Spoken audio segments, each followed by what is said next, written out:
দুনিয়ার সবচেয়ে বেশি রিমেক করা বাংলা সিনেমাগুলো, তো দেখা যাক কোন সিনেমাগুলো মাল্টিপল টাইম কপি করা হয়েছে। তো এই ভিডিও দেখছি আমরা সুজীবের ডাইরেক্ট পয়েন্ট এই চ্যানেল থেকে। তো চলো দেখা যাক ভিডিওটা, আশা করি অনেক কিছু নতুন ইনফরমেশন জানতে পারবো। অল্পদিন মদ ধরেছ, সইতে পারবে না। कौन कम वक्त बर्दाश्त करने को पीता সহ্য করতে পারবো বলে তো মদ খাইনি। সইব বলে তো মদ খাই নে, এখানে থাকবো বলে খাই। দুনিয়াতে এমন কিছু সিনেমা আছে যেগুলোকে দর্শক এত পরিমাণ ভালোবাসা দিয়েছে যে সেই সিনেমাগুলোকে যুগে যুগে 4বার 5বার এমনকি 20বার পর্যন্ত রিমেক করা হয়েছে। আর এক এক দেশের এক এক ভাষার নায়করাও তাদের নিজেদের মতো করে নিজস্ব স্টাইলে তাদের দর্শকদের সামনে প্রেজেন্ট করেছে। ভাই লোক, আমাদের বাংলাদেশেও এমন কিছু সিনেমা রয়েছে যে প্রত্যেকটা সিনেমার প্রায় 5টা করে ভেরিয়েন্ট বা কপি রয়েছে, যেখানে সেই বিখ্যাত সিনেমাগুলোকে বাংলাদেশের নায়করাও নিজেদের মতো করে আমাদের দর্শকের সামনে প্রেজেন্ট চশমাও সেম, জ্যাকেটও সেম, সব সেম ভাই। ছিল। ভাই লোক, আজকে আমি এমন কিছু সিনেমা নিয়ে আলোচনা করব যেই সিনেমাগুলোকে প্রথমে হলিউডে, তারপর সাউথ ইন্ডিয়ায়, তারপর বলিউডে, এমনকি কলকাতা সহ বাংলাদেশেও পরবর্তীতে রিমেক করা হয়েছিল। ভিডিও শেষে আপনার কাছে আমার প্রশ্ন থাকবে যে কোন সিনেমাটাকে কোন ইন্ডাস্ট্রি সবচেয়ে ভালো করে বানাতে পেরেছে বলে আপনার কাছে মনে হয়। কি অবস্থা? আমি সজীব, আর আপনারা দেখছেন সজীবের ডাইরেক্ট পয়েন্ট। আর আজকের পয়েন্ট হলো the multiple remake Bangla cinema. Number 5, cinema নিঃশ্বাস আমার তুমি। এই সিনেমাটার যাত্রাটা মূলত শুরু হয় 2005 সালে সাউথে।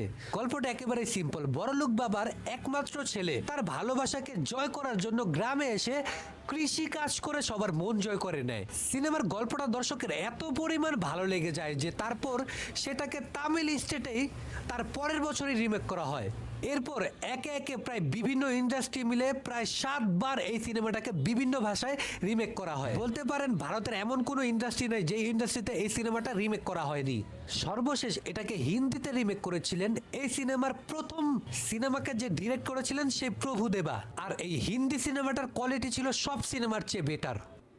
मुझे और सोना को अलग मत कीजिए। मैं सोना को आपसे भी ज्यादा प्यार करता हूँ। फांसी पर चढ़ने वाले की भी आखिरी ख्वाहिश पूरी की जाती है।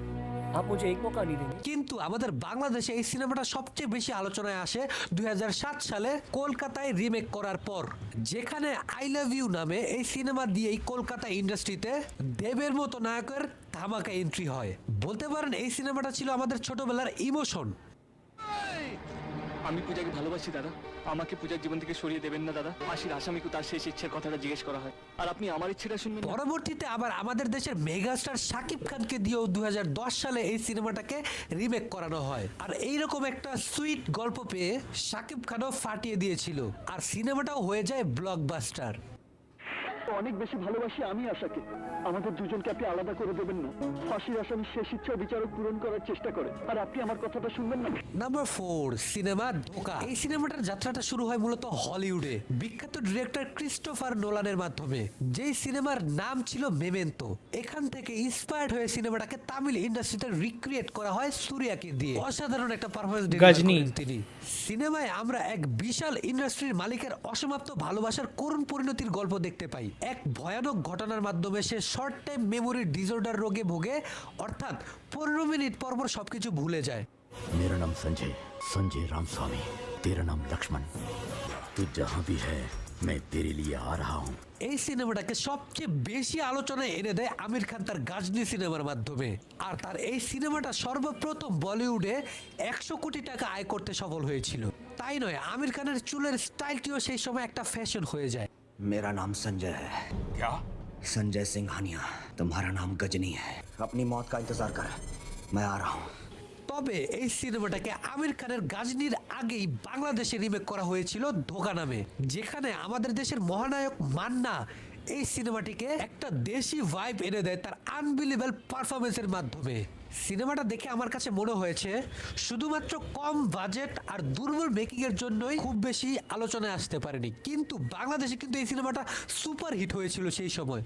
আমি কাউকে ক্ষমা করব না বন্যা, আমি সবাইকে খুন করে ফেলবো, আমি সবাইকে খুন করে ফেলবো। নাম্বার 3, সিনেমা এটা কিন্তু আমার কাছে নতুন ইনফরমেশন। নায়ক মান্নারও যে এরকম গজনী টাইপের একটা সিনেমা রয়েছে, যেটা আমরা দেখতে পেলাম এই ভিডিওর মাধ্যমে। সর্বপ্রথম সুপারস্টার রজনীকান্ত স্যার এই সিনেমার যাত্রাটা শুরু করেন 1995 সালে, যে সিনেমার নাম ছিল বাসা। সিনেমার গল্পটা হলো একজন গ্যাংস্টার যে কিনা তার বাবার সাথে ওয়াদা করে গ্যাংস্টার লাইফ ছেড়ে ভালো হয়ে যায়, অটো চালিয়ে সংসার চালায়। কিন্তু সিনেমার একটা পর্যায়ে গিয়ে তার পরিবারের উপর অমানসিক অত্যাচার হওয়ার কারণে তার সেই পুরনো গ্যাংস্টারের রূপ সবার সামনে চলে আসে, আর সবাই জানতে পারে যে সে কি পরিমাণ একজন ভয়ানক গ্যাংস্টার ছিল। आपने सुना नहीं साहब ने क्या बोला? सिर्फ 2 मिनट अकेले में बात करनी है। मेरा नाम मानिक है, मेरा एक और नाम भी है। এই সিনেমাটাকে প্রায় 6 ইন্ডাস্ট্রিতে রিমেক করা হয়েছে। হিন্দিতে বিগ ব্রাদার নামে রিমেক করা হয়েছিল সানি দেওলকে দিয়ে, আর সিনেমায় তার স্টাইলটাও ছিল সবচেয়ে আলাদা। পরবর্তীতে এই সিনেমাটাকে কলকাতায় রূপ দেন নান আদার দেন ফাটাকেষ্ট মিঠুন চক্রবর্তী। সে তার স্টাইলে অন্যভাবে এটাকে প্রেজেন্ট করেছিল, জাস্ট তার নিজের যে একটা অরা থাকে সেই ফাটাকেষ্ট ভাইব বলতে পারেন, সে তার মতো করে সিনেমাটাকে একটা কলকাতার রূপ দিয়েছিল। স্যার আমি 1 মিনিট কথা বলতে চাই। স্যার আমার নাম রাজা, আর একটা নাম আছে। কিন্তু তার আগেই বাংলাদেশে এই সিনেমাটাকে একবার নয় দুইবার রিমেক করা হয়েছিল, যেখানে রুবেল তার নিজস্ব ভঙ্গিতে দর্শকের সামনে এসেছিলেন এবং সফলও হয়েছিলেন। আপনার সাথে কিছু কথা বলতে চাই। আমার নাম মানিক, তবে আরো একটা নাম আছে, লোকে আমাকে বলতো। অন্যদিকে মান্নাকে দেখে মনে হয়েছে রজনীকান্তের পরে এই সিনেমাটিকে সব থেকে বেশি অ্যাগ্রেসিভ অ্যান্ড স্টাইলিশ ভাবে প্রেজেন্ট করতে পেরেছে মহানায়ক মান্নাই। কিন্তু ক্যামেরা Definitely. কোয়ালিটির জন্য বারবার ধরা খেতে হয় বাংলা সিনেমাকে। স্যার আমার নাম রাজা, আমার আর একটা নাম আছে, সুলতান। নাম্বার 2 সিনেমা উল্টাপাল্টা। এই সিনেমার তৈরিকালক হলেন ভারতের সবচেয়ে বড় ডিরেক্টর এস রাজাবলী, যে রাবি তেজাকে নিয়ে 2006 সালে সর্বপ্রথম এই সিনেমাটি বানিয়েছিলেন। আর রাজাবলী মানেই তো আমরা জানি ব্লকবাস্টার, যার কারণে সিনেমাটিও হয়ে যায় সুপার ডুপার ব্লকবাস্টার। এর ফলে সাউথ ইন্ডিয়াতে এই সিনেমাকে পরপর কয়েক দফায় কয়েকবার রিমেক করা হয়। বলতে পারেন এমন কোনো ইন্ডাস্ট্রি নাই যারা এই সিনেমাটাকে রিমেক করে নাই। তবে পরবর্তীতে এই সিনেমাটাকে পুনরায় সবচেয়ে বেশি আলোচনা এনে দেয় বলিউডের কিলারি অক্ষয় কুমার আর লাইফের অন্যতম ব্লকবাস্টার সিনেমা রাউডি রাথোর দিয়ে। সে এই সিনেমাটিকে তার নিজের মতো করে একটু কমেডি আন্দাজে দর্শকের সামনে প্রেজেন্ট করে। जिसने भी ये सोचा कि मैं डर गया वो साला अर्थी पे अपने घर गया। विक्रम राठौर। তারপর তারা এই স্টাইলটাকে পুরোপুরি কপি করার চেষ্টা করেছিলেন আমাদের প্রিয় বুম্বাতা প্রসেনজিৎ। সত্যি কথা বলতে গেলে এই স্ক্রিন প্লের সাথে খাপ খাওয়ানোর জন্য প্রসেনজিৎ স্যারকে বেশ বেগ পেতে হয়েছে, তবে তাকে কিন্তু দেখতে খারাপ লাগেনি। আমি তোদের মতন ভাড়া করা গুন্ডা নই যে ভয় পেয়ে যাব। সিংহ, এসিপি বিক্রম সিংহ। কিন্তু এই সিনেমাটাকে সর্বপ্রথম রিমেক করা হয় বাংলাদেশেই, যেই সিনেমায় মান্না রাবি তেজার মতোই সিরিয়াস টোনে সিনেমাটিকে হ্যান্ডেল করেছিল এন্ড সে পুরোপুরি সফল হয়েছিল, যার কারণে সিনেমাটিও হয়েছিল বাংলাদেশে সুপার হিট। আমি আমার মেয়ের কসম খেয়ে বলছি, ওদের আগে যদি আমি মরে যাই তাহলে আমার লাশ যেন শিয়াল কুকুরে খায়। তবে মজার আবার দুঃখের ব্যাপার, এই সিনেমাটিকে পুনরায় আবারও বাংলাদেশে রিমেক করা হয়েছিল আমাদের ববি আপাকে দিয়ে, যিনি এই সিনেমাটিকে পুরোপুরি কবর দিয়ে দিয়েছে। আমার ছেলের কসম দিয়ে বলছি, আমার শেষ নিঃশ্বাস থাকা পর্যন্ত তোরা কেউ এখান থেকে জীবিত যেতে পারবি না। বাবারে নাম্বার 1 সিনেমা দেবদাস। ভারতের ইতিহাসে সবচেয়ে বেশি রিক্রিয়েট করা সিনেমার নাম হলো দেবদাস, যাকে প্রায় 20 বারের উপর রিমেক করা হয়েছিল। তবে দিলীপ কুমারের পর এই সিনেমাকে সবচেয়ে বেশি আলোচনায় আনতে পেরেছিল শাহরুখ খান। আর আমি এই সিনেমায় তার অভিনয় দেখার পর থেকেই তার পাগলা ফ্যান হয়ে গিয়েছিলাম। এই সিনেমায় তার অভিনয় এতটা হার্ট ব্রেকিং ছিল যে যারা যারা এক বসায় সিনেমাটা দেখেছে তাদের চোখে পানি চলে এসেছে। कौन कम वक्त बर्दाश्त करने को पीता? हम तो पीते हैं कि यहाँ पर बैठ सके, तुम्हें देख सके, पारों को भुला सके। বিরহ প্রেমের এই সিনেমাটিকে কলকাতাও নির্মাণ করা হয়েছিল আমাদের প্রিয় প্রসেনজিৎকে দিয়ে। সেও তার মতো করে সিনেমাটিকে কলকাতার দর্শকের সামনে এনেছিল এবং তার অভিনয় মোটামুটি আমার কাছে ভালোই লেগেছিল এই সিনেমায়। সহ্য করতে পারবো বলে তো মদ খাইনি, এখান থেকে উঠে যাওয়ার ক্ষমতা নেই বলে এখানে পড়ে থাকি।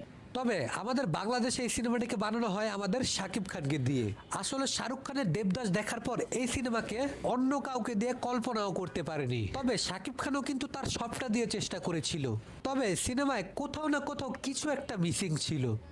সইব বলে তো মদ খাই নে, এখানে থাকবো বলে খাই। আমার উঠে যাওয়ার ক্ষমতা থাকে না, তাই এখানে বসে থাকি। তো ভাই লোক, আপনার কাছে কি মনে হয় এতগুলো সিনেমার মধ্যে কোন সিনেমাটা বাংলাদেশে খুব সুন্দর করে রিমেক করতে পেরেছে, আর কোন গল্পের সিনেমায় কোন ইন্ডাস্ট্রির কোন নায়কের অ্যাক্টিং আপনার কাছে সব থেকে পারফেক্ট লেগেছে? অবশ্যই আপনার তো এখানে আমরা দেখলাম যে দুনিয়ার সবচেয়ে বেশি রিমেক করা সিনেমা, বিশেষত বাংলাদেশ এবং ইন্ডিয়ার মধ্যে সবচেয়ে বেশি যে সিনেমাগুলো রিমেক হয়েছিল সেই সিনেমাগুলো আমরা এখানে দেখতে পেলাম।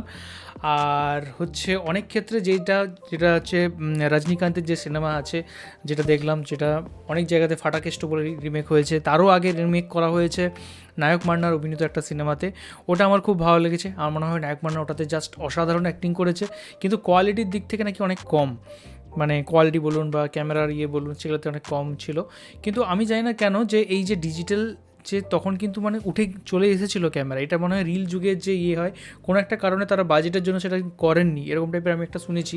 যে এখন যদি চেষ্টা করা যায় সেই রিলস থেকে পুনরায় সেটাকে মানে ভালো কোয়ালিটি করার, সেটা কিন্তু সম্ভব, কিন্তু মানুষ কেন করে না আমি সেটার আইডিয়া নেই। কারণ কিছু কিছু গান আমি দেখেছি মহানায়ক মান্নার, তো সেগুলো কিন্তু মানে কলকাতায় যেগুলো চ্যানেলে যেগুলো রয়েছে সেগুলো কিন্তু ভালো কোয়ালিটির রয়েছে। তো বাদবাকি গজনি তো সুপারহিট একটা সিনেমা, সেটাতে মানে আমির খান সবচেয়ে ভালো করেছিলেন এবং সবচেয়ে বেশি ফেমাস ওটা। দেবদাসে শাহরুখ খানের জায়গায় অন্য কোনো জায়গায় অন্য কাউকে মানে ভাবাটা খুব মুশকিল। আর বাদবাকি আপনি বলুন যে আপনার কোন সিনেমাটা এর মধ্যে দেখেছেন আর কোন সিনেমার বোথ ভার্সনটা আপনারা দেখেছেন, সেটা কিন্তু অবশ্যই কমেন্ট করে জানান। এখনকার মতো এই পর্যন্ত, দেখা হবে আবার কোনো ভিডিওতে। ততক্ষণের জন্য আপনারা ভালো থাকুন, সুস্থ থাকুন আর দেখতে থাকুন আমাদের চ্যানেল। টাটা।